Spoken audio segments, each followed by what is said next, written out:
Taubaté, Orlando Júnior e Ministério de Música Canção Nova. Dia 13 de julho, a partir das 10 da noite, na Basílica Nossa Senhora da Penha, Rua Santo Afonso 199, São Paulo, próximo ao metrô Penha. Colabore com 1 quilo de alimento não perecível. Informações 3382-9800 sãopaulo.cançãonova.com. Vamos clamar a ação de Deus para a juventude do Brasil e do mundo. A gente espera por você.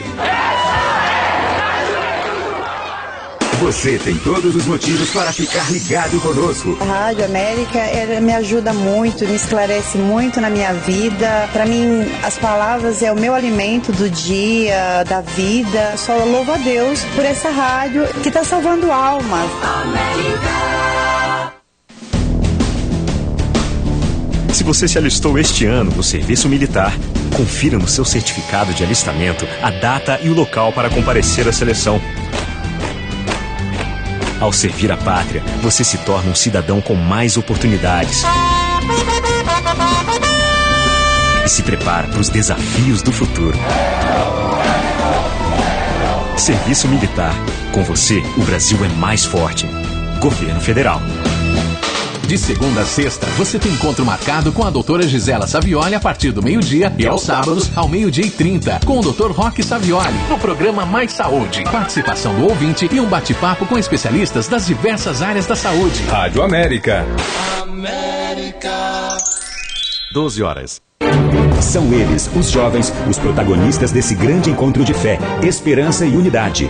Todos os jovens do mundo inteiro trazendo consigo a mensagem de Cristo. Papa tem a certeza de que, no fundo da alma, vocês darão uma resposta generosa e vibrante a esta convocação. Será o rosto jovem de Cristo se mostrando ao mundo. Jornada Mundial da Juventude 2013. Ide e fazei discípulos entre todas as nações. Rádio América. Rádio América de São Paulo, ZYK 691 AM, 1410 kHz, São Paulo, capital. Rádio América, uma canção nova em sua vida. A partir de agora, a Canção Nova apresenta Mais Saúde. Nós espalhamos o amor pelo ar. Muito boa tarde. Programa Mais Saúde com um tema muito especial: o envelhecimento da nossa população. É algo que atinge a todos, quer nós como filhas, como netas, ou nós que já passamos dos 60, 65 anos, né? Vamos colocar assim. Estive com um paciente e eu perguntei para ele, já com seus 64 anos, eu falei: você já pensou o que você vai fazer nos próximos 30 anos da sua vida? E ele me olhou assim, muito espantado. Eu falei: porque estamos envelhecendo e com possibilidade de envelhecer bem. E é por isso que hoje eu convidei nada mais, nada menos que o Dr. Wilson Jacó Filho, que é o professor titular da disciplina de geriatria da Faculdade de Medicina da USP e diretor do serviço de geriatria do Hospital das Clínicas. Dr. Wilson, bem-vindo, muito obrigada pela sua generosa disponibilidade de estar aqui conosco, com os nossos ouvintes do Mais Saúde. É um prazer estar aqui com você, Gisela, e com os teus ouvintes também. Estávamos conversando antes do programa, né? E abordando tantos temas interessantes. Por onde que nós vamos começar, Dr. Wilson? Eu deixo o senhor à vontade. Talvez começando pela importante informação e conceito de que o envelhecimento é talvez um objeto de desejo de todos nós e deve ser encarado como um grande privilégio das gerações atuais. Acho que todos nós devemos agradecer e muito estarmos podendo viver numa época em que a expectativa média de vida cresceu tanto, de forma que nós tenhamos uma grande probabilidade de nos tornar idosos. Aqueles que já são idosos hoje devem ser entendidos como indivíduos que já pertencem cada vez mais a uma maioria da população, e aqueles que ainda não são, devem entender que cada vez mais farão parte de um universo de pessoas que adquire idades muito avançadas, sem a excepcional raridade com que isso acontecia no passado. idoso hoje é 60 ou 65 anos, doutor Wilson? Essa é uma discussão bastante interessante, mas que a Organização Mundial de Saúde fez questão de colocar um ponto final. Ela determina que idoso deve ser considerado o indivíduo que tem 60 anos ou mais nos países em desenvolvimento como o nosso, sem que haja nenhum tipo de contestação, e cada vez mais ela incentiva que nós usemos este critério etário, porque para cada um idoso que existe hoje no mundo desenvolvido, existe em média 13 idosos nos países em desenvolvimento, em que pese China, Índia e outros países muito populosos. Então nós temos hoje muito mais idosos vivendo em países em desenvolvimento, como o Brasil e outros países da América Latina. Portanto, 60 anos ou mais é um excelente corte etário. Eu vi outro dia num programa de televisão dizendo que quem mora em São Paulo deve ser considerado 65, isso é bobagem. É muito mais fácil nós entendermos que 60 anos ou mais é um critério para nós podermos comparar populações sem que haja diferença nítida entre o indivíduo que tem 59, o que tem 60 e o que tem 61. É pura e simplesmente um critério para fins comparativos. Então, a partir dos 60 anos, somos considerados idosos. Idosos, isso mesmo. Apesar que isso pesa, né, doutor Wilson? Porque quando a gente se vê chegando aos 60 anos, fala, mas eu não me sinto idosa. Isso. Né? Agora, um outro detalhe importante. As pessoas têm o hábito de sempre estar nessa defesa em relação ao envelhecimento, porque tem essa impressão que envelhecer é adoecer. Quando na realidade envelhecer é a coisa mais natural que existe. É possível envelhecer com saúde, doutor Wilson? É exatamente esse o ponto crucial dessa grande mudança do paradigma. Primeiro, fazer uma parte discreto em relação a isto, eu não me sinto. É muito comum que nós, em vários momentos da nossa vida, possamos ter dito, eu não me sinto. Um adolescente que diz, eu não me sinto mais criança, e tem 10 anos de idade. Um jovem diz, mas eu ainda me sinto adolescente, e de repente já tem 19 anos e, portanto, já é de maior, já responde civilmente pelos seus atos. Este tipo de condição borderline, em que nós passamos de uma fase da vida para outra fase da vida, perfeitamente compreensível que haja alguma dissonância entre o que o indivíduo foi, o que ele é e o que ele será. Então, entender que tudo isso faz parte de uma longa evolução, em que deixamos o útero materno num determinado momento de nossas vidas, adquirimos a capacidade de desenvolvimento numa fase inicial em que precisamos ser muito protegidos, numa fase intermediária em que essa proteção vai se tornando cada vez menos essencial, uma fase de adulto onde nós temos uma capacidade produtiva crescente e a fase de envelhecimento, onde essa capacidade produtiva é crescente em alguns aspectos e é decrescente em outros. Vindo para a questão da saúde, se nós entendermos saúde como um estado funcional e não como a ausência de doenças, que obviamente é uma visão muito inadequada de saúde, se entendermos saúde como estado funcional, é perfeitamente possível e desejável que todos possam envelhecer com saúde. E eu reconheço estados de saúde aos 5, aos 50 ou aos 85 anos de idade. É perfeitamente possível e desejável. Aliás, temos que lutar para que isto aconteça com a quase totalidade da população. Se por outro lado eu entender que eu deixo de ter saúde quando eu tenho uma doença, então eu deixo de ter saúde às vezes antes de nascer. Com certeza. Porque eu já vou nascer com algum tipo de doença, já vou desenvolver uma alergia, ou uma alteração de coluna, ou um pé chato, ou uma miopia, na fase inicial da minha vida. Então, o conceito de que a saúde depende da ausência de doença tem que ser abolido. Isso eu trabalho muito em cima disso. Mas falando exatamente isso, que saúde não é apenas a ausência da doença, é muito mais. Agora, doutor Wilson, nós podemos fazer uma pergunta para o nosso público e ele nos liga respondendo. O que o senhor acha que seria uma pergunta interessante?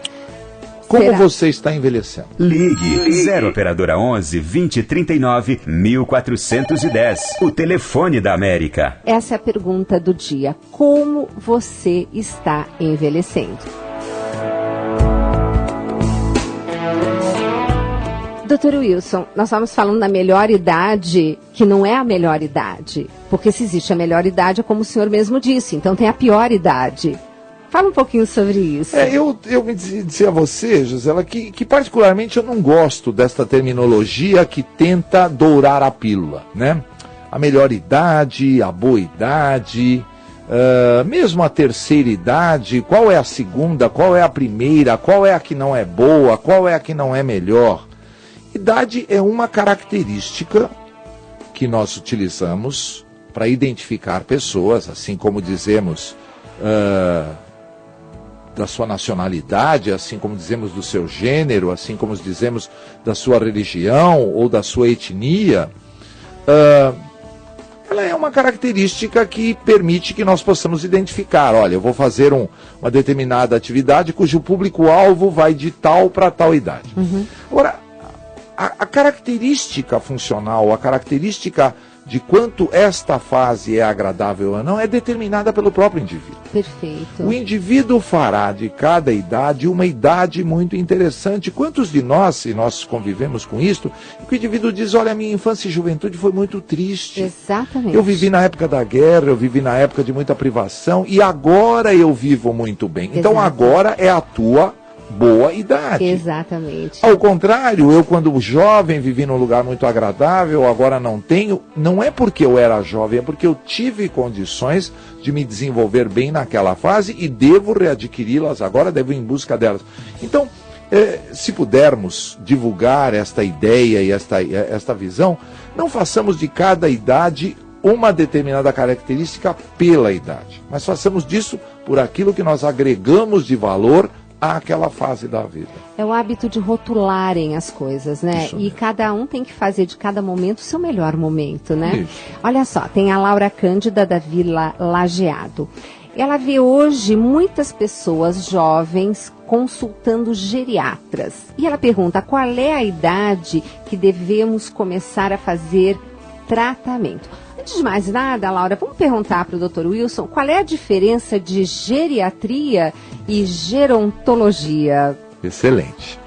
Ambas perguntas muito a calhar, porque elas nos permitem ampliar o universo da discussão. Primeiro, geriatria é uma especialidade médica, como pediatria o é e como outras especialidades o são. Gerontologia é muito maior. Gerontologia inclui várias atividades profissionais que visam o conhecer e o atuar com idosos. Um nutricionista que se especializa em idosos ou na nutrição desta fase da vida é um gerontólogo. Um psicólogo que trata de pessoas é um gerontólogo. Assim como um arquiteto, Perfeito. um jurista, um urbanista, um ecologista que pensa no indivíduo durante o processo de envelhecimento, será um gerontólogo. O geriatra, então, é um gerontólogo que atua com a medicina. Perfeito. Quanto a quando é que eu devo procurar um geriatra? Olha, Laura, eu já fiquei muito de saia justa quando essa pergunta me foi feita numa apresentação ou numa conversa, porque, de um lado, se eu dissesse uma determinada idade, isso poderia estar sendo interpretado como uma busca por mais pacientes. Do outro lado, se eu dissesse, olha, não tem nenhuma idade, você quem escolhe, eu também estaria me isentando ou me omitindo na explicação. Então eu cheguei a uma resposta que é minha, mas que eu vou dividir com todos vocês, que é a seguinte: eu acho que deve procurar um geriatra o indivíduo que tem certeza que vai envelhecer. Essa tá ótima. Quando cai a ficha e ele diz, eu vou envelhecer, ele está no ponto para ouvir de um profissional qual é o melhor jeito de envelhecer. E isso chama-se prevenção. Prevenção, exatamente. E nós da nutrição, nós atuamos muito na área da prevenção. Então, vamos fazer da medicina que está hoje à nossa disposição uma ferramenta na prevenção. E não de ir à busca só depois que a gente já está com o mal instalado. Então, conclusão, o geriatra é muito bem-vindo, né? É interessante. Olha só. Tem aqui a Geni, do Jardim Ipanema, que está dizendo que a cada dia que eu estou envelhecendo, eu procuro melhorar cada vez mais. Essa é uma visão muito excelente, otimista, né? Muito né? otimista. Manda um abraço a todos do programa. Aqui nós temos perguntas as mais variadas, né? Mas como hoje o tema é o envelhecer, também coloca-se aqui a Regina, do Parque América, dizendo que tem 39 anos. E ela pergunta se com essa idade ela pode ter menopausa precoce. Porque você vê, menopausa para mulher é sinônimo de envelhecer, né? Isto. A menopausa é, dona Regina, com certeza, a única mudança do ser humano que é essencialmente tempo dependente. Não quer dizer que seja um tempo preciso, a menopausa ocorrerá em tal fase da vida. Mas ela é, sem sombra de dúvida, a principal mudança do organismo que tem uma delimitação dependente do tempo. Nós sabemos que o embranquecimento dos cabelos ocorre com a idade, nós sabemos que a perda de cabelos também ocorre com a idade, mas alguns o têm mais precoce, outros nem o têm. Indivíduos que passam uma longa existência sem perderem seus cabelos. Já a menopausa é um fenômeno universal, em todas as mulheres ela ocorre, porém, ela pode acontecer mais ou menos precocemente. Antes dos 40 anos, ela deve ser entendida como um distúrbio hormonal e deve-se procurar uma causa. Ela raramente ocorre antes dos 40 anos por questões biológicas ou fisiológicas, sem que eu tenha uma boa explicação para isso. Perfeito. Temos aqui a Ruth Teixeira, da Vila Alpina. Doutor Luiz, ela fala assim: eu estou envelhecendo da pior maneira possível. Estou há 8 anos com síndrome do pânico e depressão. Não estou vivendo. É comum no envelhecer essas síndromes, depressões? Isso é natural? Isso é o modismo, de repente, que agora todo mundo se sente mal e fala que está deprimido? Ou realmente, fisiologicamente, há uma explicação? Bem, dona Ruth, primeiro eu lamento muito que esses 8 anos tenham sido tão desagradáveis, mas eu posso lhe garantir que tanto a síndrome do pânico quanto a depressão são tratáveis e os sintomas desaparecem. Em hipótese nenhuma, isso é uma característica do envelhecimento, tanto que a síndrome do pânico, principalmente, e a depressão, são mais frequentes entre os jovens do que entre os idosos. O que faz com que muitos acreditem que o envelhecimento seja um fator favorável à depressão é uma confusão que a Gisela já salientou, que se faz com muita frequência entre depressão e tristeza. É muito comum que o indivíduo triste seja rotulado de deprimido. E muito frequentemente, Gisela, eu recebo um pedido de familiares de um idoso que acaba de perder seu cônjuge, que acaba de ter um insucesso na sua, por exemplo, num negócio que ele efetivou e que ele esperava atingir uma coisa diferente daquilo que aconteceu, e que vive o seu momento de tristeza, e os seus familiares, filhos em geral, pedem que o médico, no caso, medique-o com antidepressivo, porque afinal de contas ele não pode chorar.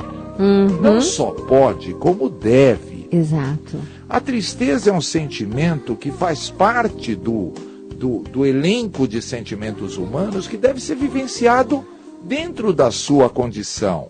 Perfeitamente natural que nós fiquemos tristes em qualquer fase da vida. O que não é correto é que esta tristeza perdure por um tempo prolongado.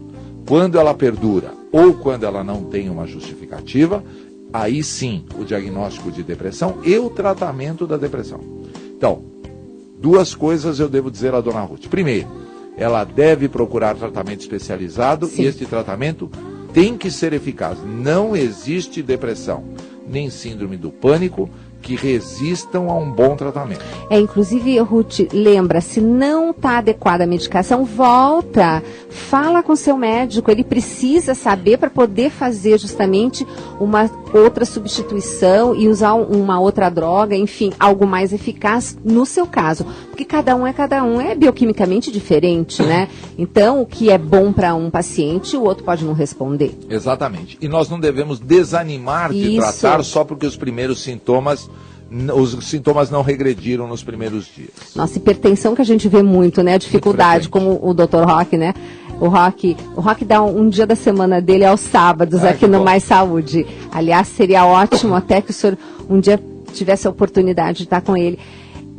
Justamente eu vejo na hipertensão, meu Deus, tem vezes que realmente até você conseguir estabilizar um paciente demora. Então, Ruth, vá à luta e procura, que nós temos certeza que você vai, se Deus quiser, estar colocando aqui pra gente numa próxima oportunidade. Agora estou envelhecendo bem. A Vilma, da Vila Inglesa, tem 62 anos e está se sentindo muito cansada. Ela diz que com os mesmos trabalhos que ela fazia antes, agora ela se sente mais cansada. E dá aqui uma dica, diz que nós idosos devemos cobrar os nossos direitos. Lugar no ônibus, no metrô, é isso aí, né? É isso mesmo.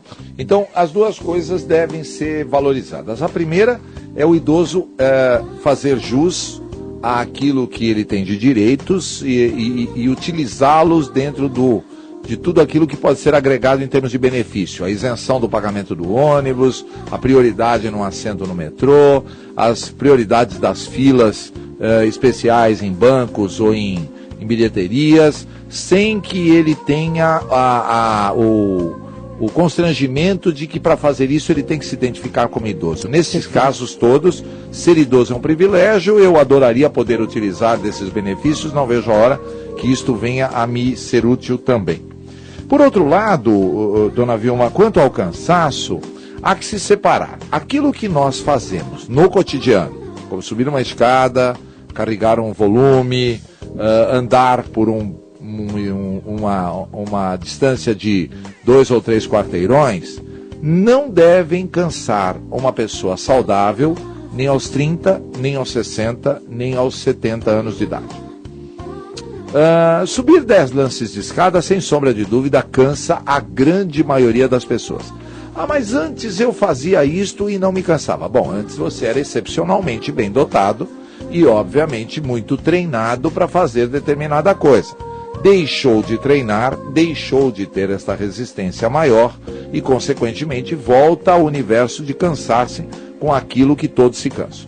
Mas quando eu percebo que o meu estado de resistência física deixa de me atender em determinadas situações que os outros fazem com certa facilidade, eu devo procurar uma explicação médica para isto. Perfeito. Que pode ser nutricional, que pode ser decorrente de uma doença, que pode ser uma própria desmotivação. Eu pergunto isso com muita frequência. Este cansaço eu tenho vontade de fazer e não consigo, ou eu nem tenho vontade de fazer? Porque quando eu nem tenho vontade de fazer, é um cansaço emocional. Perfeito. E deve ser separado do cansaço físico. Que às vezes por um determinado momento está se passando por uma situação. Exato. Que deve se viver esse momento plenamente, isso, né? E que de repente está dando esse cansaço emocional, né? Exatamente. Foi muito bem colocado.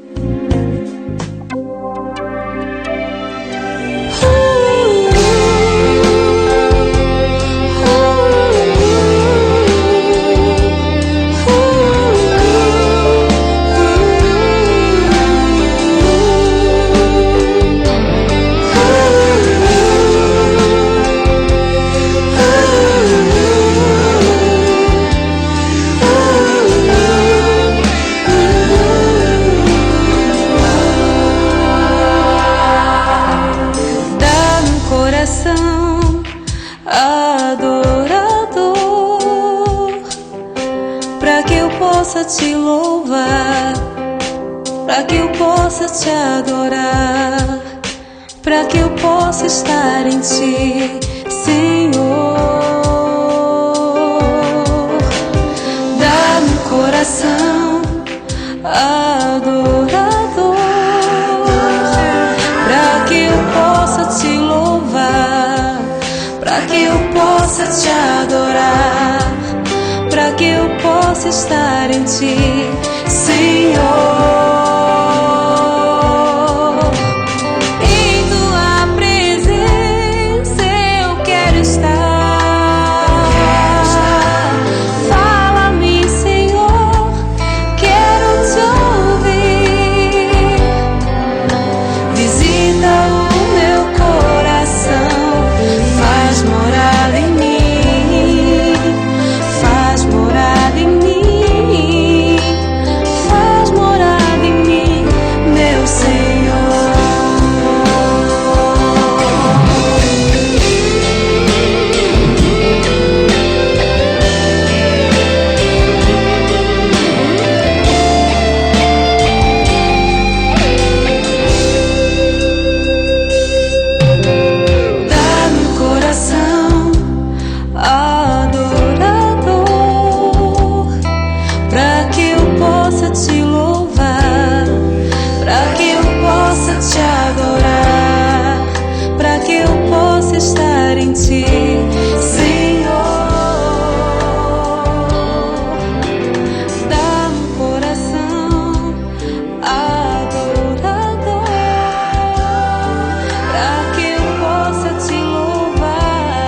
Estamos apresentando Mais Saúde.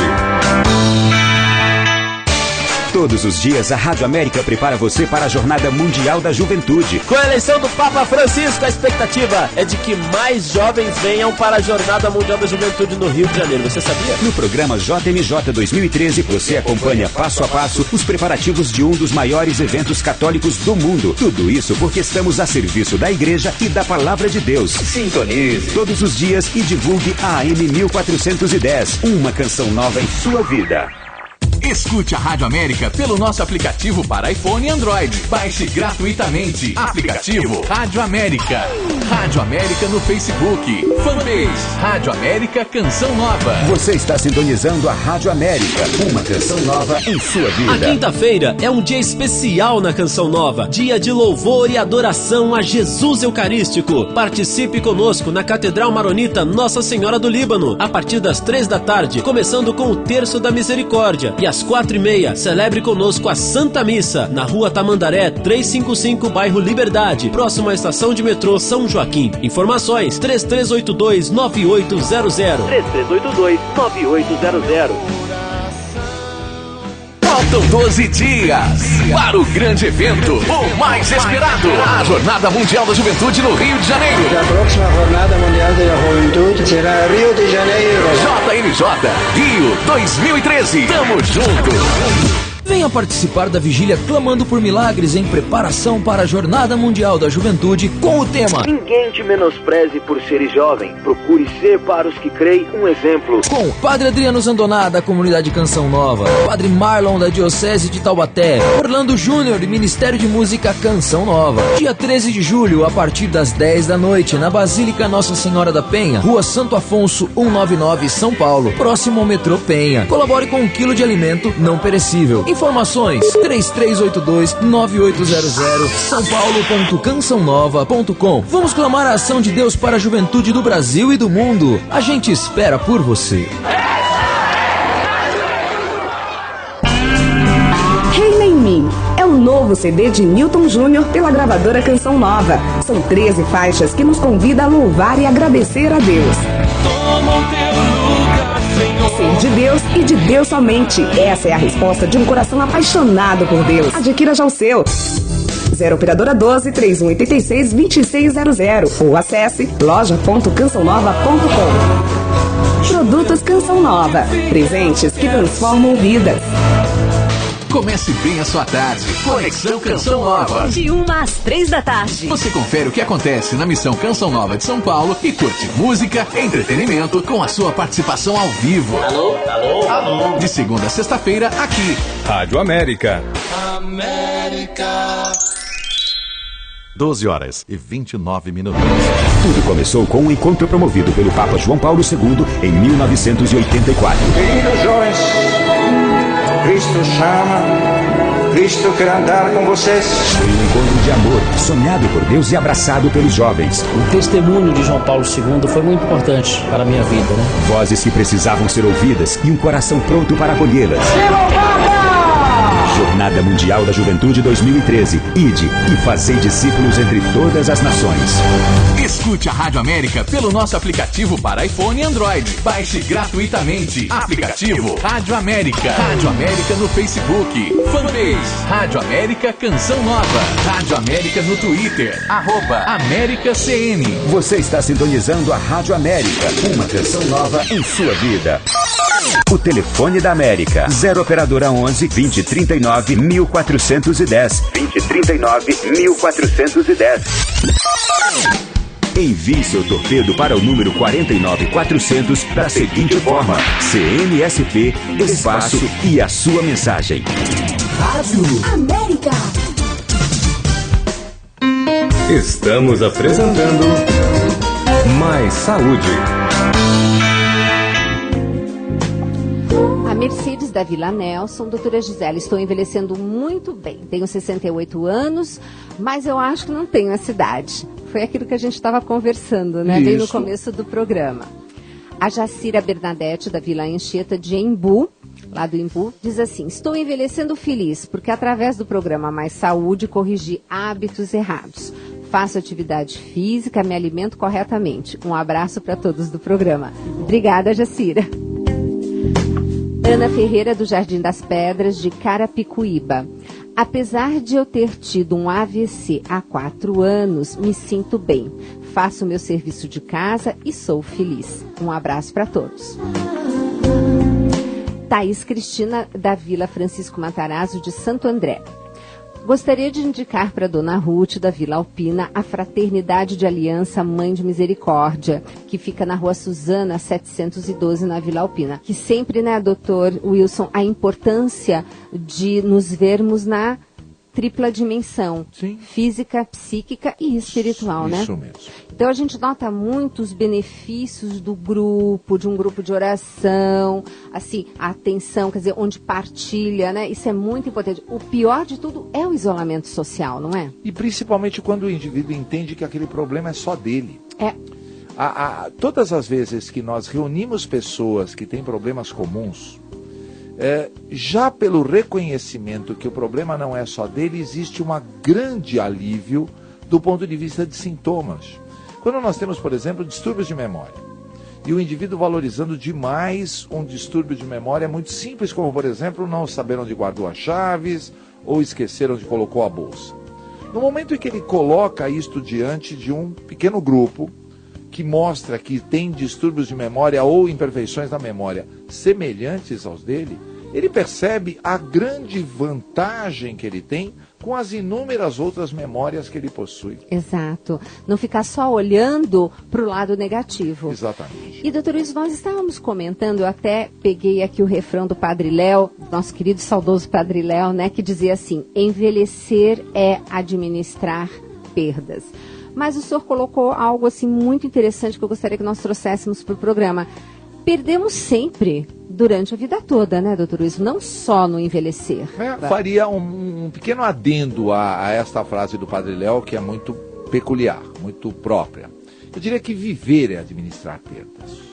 E ganhos. A todo instante, se nós observarmos, neste instante que nós estamos vivendo, existem perdas que são inerentes. Se estamos aqui, não estamos em outros lugares. Com certeza, é uma questão de opção. Opção. Abrimos mão de outras coisas para estarmos aqui, nós e os nossos ouvintes. Perfeito. Por outro lado, temos ganhos que são inexoráveis de quem está nos ouvindo e nós que estamos ganhando em trazer isto à discussão. Esta administração de perdas e ganhos faz parte da própria existência do envelhecer. Seria um ambiente mais propício à nossa segurança que não o útero materno? E em algum momento nós entendemos que para nos desenvolver deveríamos abandoná-lo. Não foi uma atitude consciente, mas uma atitude biológica. Não havia mais necessidade de ficarmos no útero materno e precisávamos vir ao mundo para podermos... Perdemos? Uau, como perdemos? Todo conforto, segurança, né? E assim foi o nosso desenvolvimento inicial, e assim foi a nossa passagem da fase primária e secundária de estudo para a fase terciária, e assim foi a passagem da vida de estudante para a vida profissional. Ou seja, o tempo todo estamos lidando com os ganhos e perdas de uma existência. Se não soubermos fazer isto antes, não saberemos fazê-lo na fase mais avançada. Portanto, este é um treinamento para a vida toda. E a vida toda, né? Tem que começar jovem. É aquele detalhe, né? Casa-se um filho, ai, perdi meu filho. Mas ganhamos uma nova família. Sem dúvida. Os netos que vêm. Agora, eu vejo a dificuldade de administrar melhor a vida quando aquela pessoa, ela não vive a sua vida, ela vive em função da vida dos que a rodeiam. É verdade. Isso é muito importante. Temos aqui a Valeriana dos Santos, do Jardim Cambuí, de Santo André também. Ela diz que tem 44 anos, diz que está envelhecendo muito bem, diz que se sente jovem e feliz. E geralmente diz que não dão a idade cronológica quando olham para ela. E isso faz com que eu me cuide ainda melhor. Então, mando um abraço a todos da rádio e do programa. Doutor Wilson, uma das coisas que eu percebo é o seguinte: o que muito estraga o envelhecimento também saudável são os acidentes, né? Sim. E acidentes, às vezes, um acidente propriamente dito do trânsito, enfim. Mas as quedas, eu noto que são, assim, um marco conforme a pessoa vai envelhecendo e os cuidados que a gente tem que tomar. Uma das coisas que eu falo para os meus pacientes desde já, eu falo, olha, já comece a treinar, então nada de ficar amarrando sapato de pé, calçando meia de pé, senta, põe um banquinho dentro do chuveiro. E outra coisa, não fica tomando muita água à noite, porque senão você vai levantar no meio da noite para fazer xixi, e pensa bem, hoje você está levantando, tá tudo certo, mas amanhã tudo dói, você vai ficar negociando se levanta ou se dorme, daí resolve levantar, cadê o chinelo? Quando você vai, ou pode até tropeçar e cair, ou quando, muito também, perder urina, que isso daí, esses escapes são muito depressivos, né? Dr. Wilson, a Iralda Barbosa, do Jardim São Victor de Osasco, diz que acredita que está envelhecendo bem, e a única coisa que ela sente é falta de fazer a educação física, a atividade física, que ela gostaria de voltar. E parabéns pelo tema de hoje. Realmente importantíssimo, né? A atividade física no envelhecer. É fundamental. Hoje nós vivemos uma situação, Gisela, que é muito preocupante. Nós temos hoje crianças sedentárias e jovens sedentários, coisa que não existia há muito pouco tempo atrás. Então, nós tínhamos indivíduos que eram praticantes de atividade física, até por fim, em geral, os 20, os 30 anos de idade, e daí eles passavam um longo período sem fazer e voltavam a fazer atividade física mais adiante. Hoje em dia, crianças e jovens, infelizmente, já são sedentários, continuam sedentários, e se nós não fizermos um grande esforço nesse sentido, de educação e de valorização, terminarão suas vidas mais curtas pela falta de atividade física. Voltar à atividade física é útil em qualquer fase da vida. Se for mais cedo, ainda melhor. Mas se me disser, um homem de 85 anos que nunca fez atividade física, lucrará alguma coisa se começar a fazer agora? Sim. Todas as evidências demonstram que ele terá uma vida muito mais saudável se ele começar a fazer atividade física, mesmo na fase mais avançada da vida. Eu costumo dizer que a atividade física todo dia deveria ser encarada como um hábito de higiene. Assim como a gente toma banho, escova dente, o andar, que é o mais fisiológico impossível. E quanto benefício, né? É verdade. A Silvia Pereira, do Jardim Presidente Kennedy, do Embu. Tem 55 anos, usa marca-passo, mas diz que está vivendo muito bem, graças a Deus.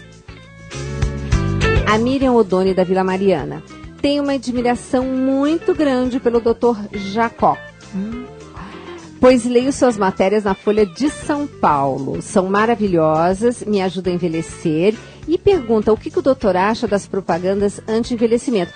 Miriam, obrigada pela dica. Doutor Jacó, por gentileza, quer contar pra gente? Quer dizer que o senhor escreve uma coluna na Folha de São Paulo? No Caderno Equilíbrio da Folha de São Paulo, a cada 4 semanas eu escrevo uma coluna na página de Novas Ideias. E o que o senhor acha das propagandas anti-envelhecimento, como a Miriam está colocando? Muito boa pergunta, né? Sim, muito boa. A Silvia deve lembrar, eu já abordei 2 vezes isto nessa sequência de colunas. A terapêutica anti-envelhecimento é absolutamente comercial. Ela não tem nenhuma base científica. Nós não temos nenhum processo que bloqueie ou que reverta o processo natural de envelhecimento. Eu costumo dizer, se você não quer oxidar, não respire. Isso. Então, você não quer envelhecer, para de respirar. Isso. Que é, infelizmente, é uma estratégia muito ruim, não é verdade? Agora, inevitável. Isso não tem nada a ver com todas as estratégias que tornam o indivíduo o aspecto mais jovial. Eu costumo separar muito bem. Uma pessoa que aparenta menos idade do que tem não é jovem, é jovial. Ela tem uma aparência de alguém mais jovem do que ela é. Uma pessoa que tem uma aparência de mais idade do que ela tem, não é velho, é envelhecido. Então eu posso ter indivíduos de 40 anos de aparência envelhecida, indivíduos de 80 anos de aparência jovial. Isso não tem nada a ver com estratégias anti-envelhecimento. Ele tem 80 anos, tem a biologia de quem tem 80 anos, tem que tomar os cuidados de quem tem 80 anos e, felizmente, trabalhou duro para ter uma aparência bastante jovial. Vários exemplos do meio artístico ou meio das pessoas mais conhecidas exemplificam esse tipo de situação. Isso é um desejo individual e, obviamente, uma forma de se comportar perante si mesmo e perante a sociedade. Agora, todas as estratégias anti-envelhecimento, que incluem uso de medicamentos, exposição a radiações, câmaras hiperbáricas e tudo, são estratégias comerciais sem nenhuma base científica. Nada como uma boa alimentação, exercícios, não fumar, não beber, dormir. As pessoas esquecem como é importante dormir. Quer dizer, não tem segredo, né? Realmente foi ótima a questão da Miriam em relação a como se vende essa eterna juventude, que se você não quiser morrer, você tem que ter um câncer, porque a célula cancerosa, vamos dizer assim, cancerígena, ela tem aquela enzima telomerase, que é o quê? É a enzima que faz com que a célula nunca morra. Então ninguém quer isso. Então temos que saber envelhecer e, como o Dr. Wilson falou, cada fase, cada época é uma época importante e que se a gente souber, vivê-la intensamente, vamos ter uma vida muito prazerosa, né? A Maria Soledad, do Parque Esmeralda, daqui de São Paulo. Estou envelhecendo bem, mas acho que não estou me cuidando o suficiente. Tenho 51 anos, só que ultimamente estou sem disposição. Entrou na menopausa. Então, Soledad, marco das mulheres. A menopausa é, na verdade, um marco divisório na vida da mulher, exclusivamente no que diz respeito à sua capacidade de procriar. Mas esses hormônios fazem uma falta, hein, Dr. Wilson? Não, mas se nós imaginarmos que eles podem ser otimizados por todos esses hábitos que a Gisela acabou de ressaltar, e por outros, eventualmente, também medicamentosos, quando necessário, nós entenderemos que esta fase de mudanças deve passar rapidamente, como passou também a fase de adolescência, que é o momento mais crítico das nossas vidas, do que quando nós passamos por aquele turbilhão hormonal que fazia com que a gente não entendesse nada do que estava acontecendo. Então são fases intermediárias da vida do ser humano que, se devidamente entendidas, podem até se tornar muito curiosas e muito agradáveis se nós soubermos tratar delas com o devido cuidado. Perfeito. Dr. Wilson, e as quedas? Ótimo. Como evitá-las? Como administrá-las? O que o senhor tem a nos dizer? Gisela, você tocou um dos pontos cruciais, tanto da geriatria quanto da gerontologia moderna. Como diminuir a quantidade de doenças e como diminuir fatores que levam indivíduos a se tornarem mais vulneráveis, ou como hoje se usa mais frágeis, mais propensos a sofrer acidentes no seu ambiente de convivência. Muito embora você tenha ressaltado que acidentes automobilísticos ou a própria violência, que muitas vezes pode agredir uma pessoa idosa, o local onde o idoso mais sofre acidentes é dentro de sua própria casa. E, infelizmente, por condições previsíveis e preveníveis. Na quase totalidade das vezes, o idoso ou seus familiares sabiam que aquilo poderia acontecer, mas postergaram a solução. Pisos escorregadios, tapetes soltos sobre esses pisos, lugares pouco iluminados por onde o idoso tem que passar, ou não acender a luz durante a noite para não incomodar quem dorme no quarto ao lado, assim por diante. Objetos que ficam sobre o solo, degraus que não são devidamente sinalizados, sapatos que escorregam ou calçados que escorregam do pé ou que não firmam no pé, andar de meia, a manga muito larga do penhoar que pode fazer com que uma panela provoque, uma panela com líquido aquecido provoque uma queimadura. Todas estas situações são inexoráveis. Aquilo que você salientou, deixar para o último instante a busca pelo banheiro, tendo o que fazer com pressa, com rapidez.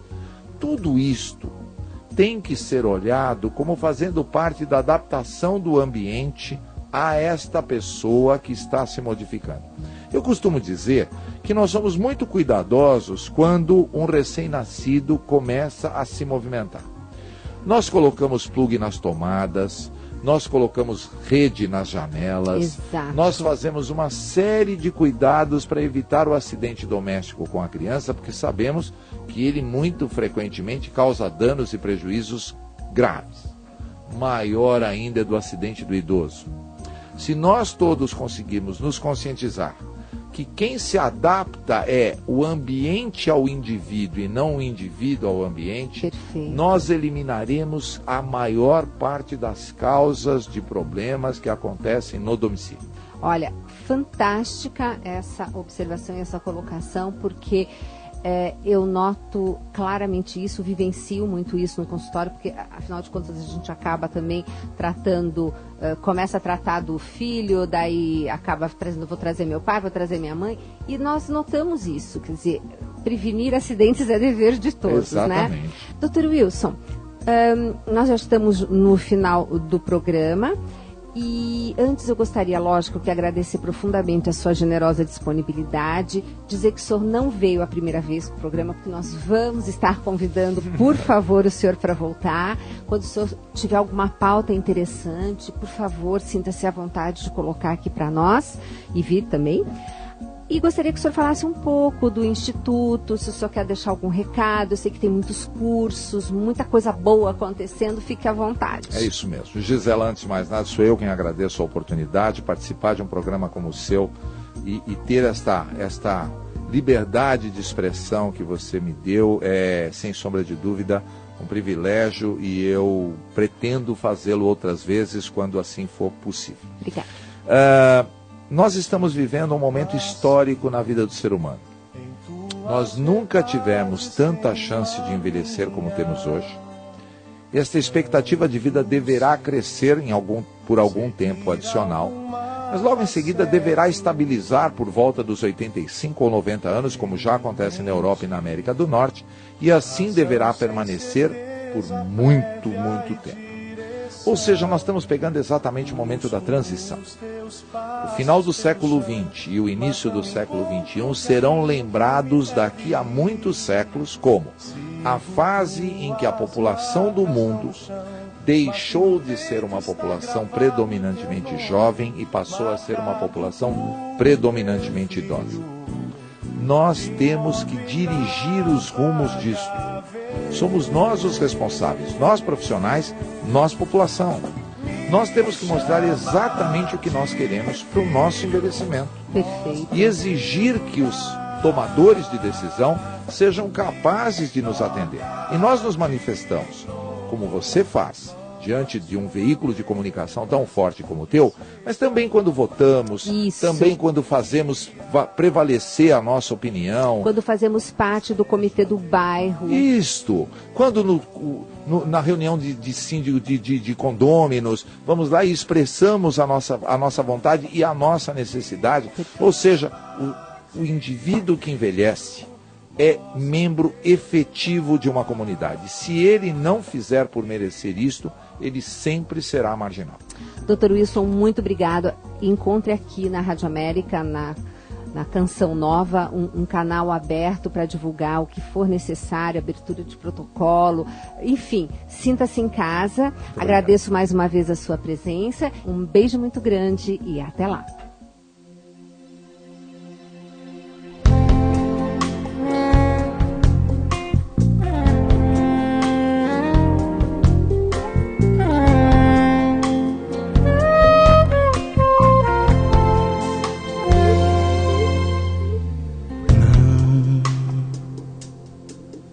Eu não vi a sua cura se cumprir. Eu não vi o seu milagre acontecer. Nada que eu pedi a Deus aconteceu.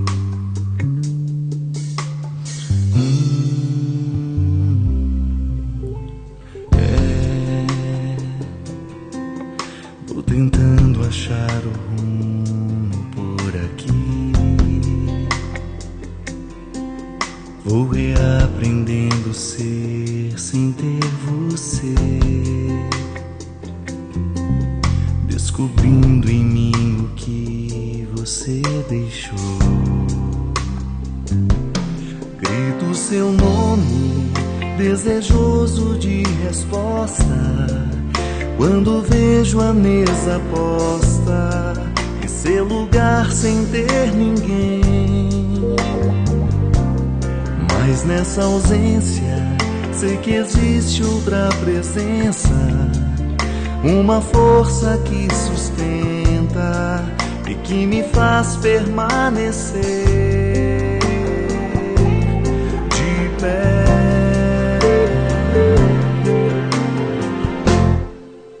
É Jesus, meu Deus humano, meu Deus humano, que conhece a dor de ver partir a quem se ama, que chorou de saudade, que sofreu por seus amigos e que esteve ao meu lado quando eu vi você partir.